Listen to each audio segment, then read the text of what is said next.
Hey, how's it going, everybody?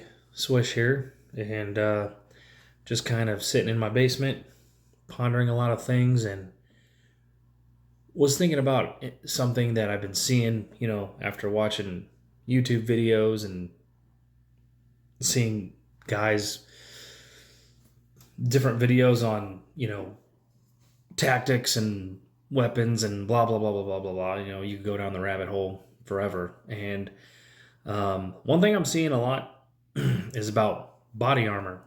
And I wanted to ask this question: has body armor made us lazy tactically? Now, I'm just asking the question. I'm not saying it has. Do I have my opinion? Maybe a little bit. Because I can remember when I came in the Army in 2001. I was at basic training, and then 9/11 happened. And, you know, I didn't wear body armor for the first, I don't know, 4 years I was in the Army. Not until I deployed in 2005 and then was handed an IBA.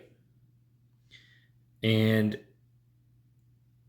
as my career progressed, everything that I had learned prior to my deployment, a lot of those tactics kind of went away. And I often wonder, especially now at my age, did that have anything to do with the fact that we were wearing a lot more protection? And did we sacrifice things like security?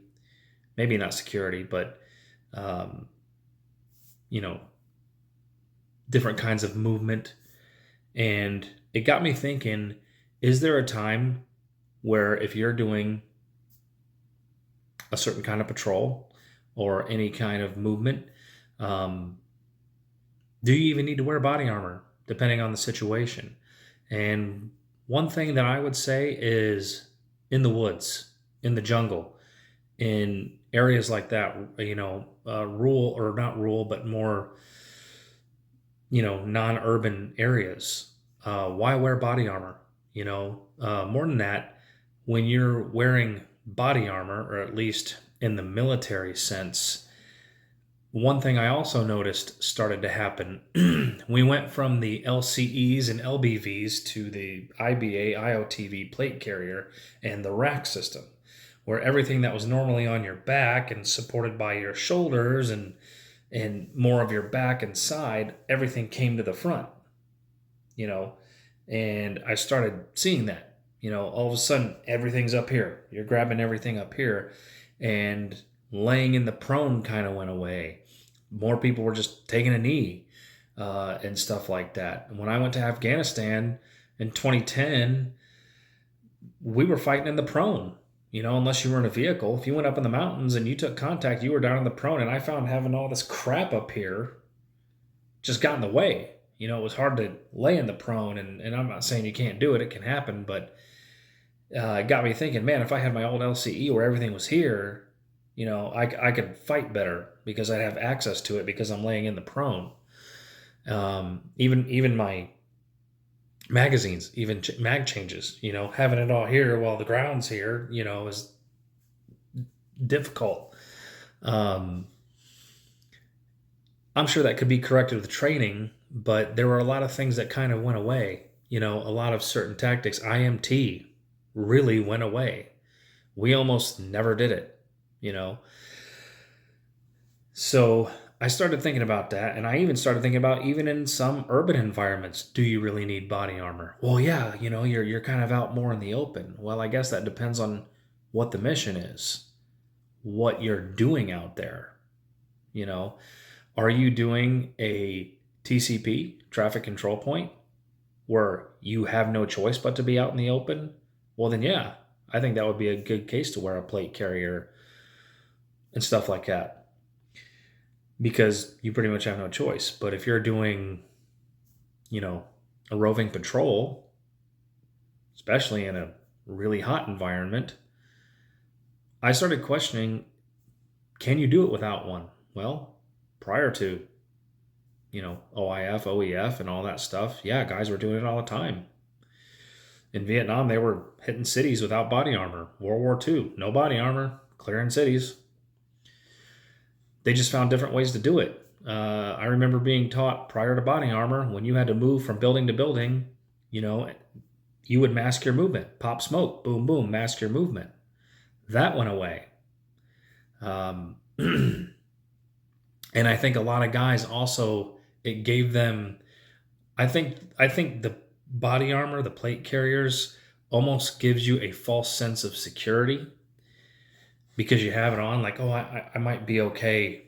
And so it might make you slightly lazy tactically. Not true in all cases, but I found, and I'm guilty of this myself, I found that I was doing it looking back, and I was standing right out in the open when I'm looking back going, well, why couldn't I have been over off to the side, and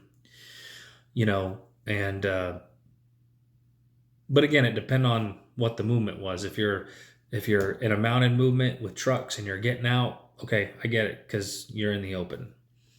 But when you're being dropped off by a CH-47, and you're moving in the mountains, especially if there's a lot of trees around, well, do you really need to take that kind of thing, And I started to see a shift in the military where even the training started to go away, where we weren't doing a whole lot of IMT, Battle Drill 1, Battle Drill 1 Alpha, just kind of went away. It all went to, your kit's up here, you're in a truck, all that stuff. And it's just, that's what it was. And I really felt like it took away from being a well-rounded soldier because that was only one way to fight. It got to the point where it was about 5-6 plus years later where I was a team leader and actually had a platoon sergeant who was like, yeah, we're going to go out there and we're going to do battle drills. And I remembered him back from the day. And I was the only one, moving the team around, And this was back, I think it was like in 2011 or something. And none of the guys knew what to do. You had NCOs, team leaders, didn't know what to do. What is this? Because they were so used to just get in the truck, get out of the truck, get in the truck, get out of the truck. Got my body armor on, look around, look at building. A lot of stuff kind of went away, and I started wondering: is this what they're teaching at basic training now? Did they move away from standard infantryman battle drills? So it got me thinking. Ever since the rise of body armor, it begs the question: are you being lazy in your tactics? Because the body armor doesn't always protect you. It might protect your vital organs. But the reality is, if you still get hit in the leg or something, you're out of the fight, depending on how serious the wound is. But more than that, if you get hit in the body armor and it protects you, I don't care how big tough you are, that's going to knock you on your freaking fourth point of contact. It's going to hurt like hell. So I'm just kind of bringing this question up. Love to hear your guys' comments, what you think. If you think I'm totally wrong, cool. Maybe you know something that I don't. That's great. I'm open to it. And guys, I'm not against body armor. This isn't a video of me being anti body armor or anti that. This is just me kind of thinking about the effects of body armor and when not. I actually have two kits, one in the woods, one in urban. One has body armor, one doesn't. If I'm going out in the woods to train, I'm not taking my plate carrier with me because you want to be light in the woods, especially if you're doing a reconnaissance mission. You want to be light. Oh, Clinton, you're just a wuss. You don't want to carry the body armor. Yeah, no, has nothing to do with that. And everything to do with the fact that body armor restricts your movements. And depending on how thick the woods is, you want to be able to move through it. And you want to be able to move quickly but silently. And having everything up here just, you know, just sucks, you know. Not just sucks, but to me, I just think it gets in the way. You know, you can't bend through if you have to crawl through brush as easy as you could if you were light and had an LCE or something like that. And I think you could be just as combat effective, you know, even in an urban environment without body armor. I think too often, you know, we worry about what'll happen if we don't have it. Well, if you're in the wood line, trees stop bullets, dirt stops bullets, and you're fighting in the prone if you're in the wood line. If you are kneeling or standing, you're wrong in the woods.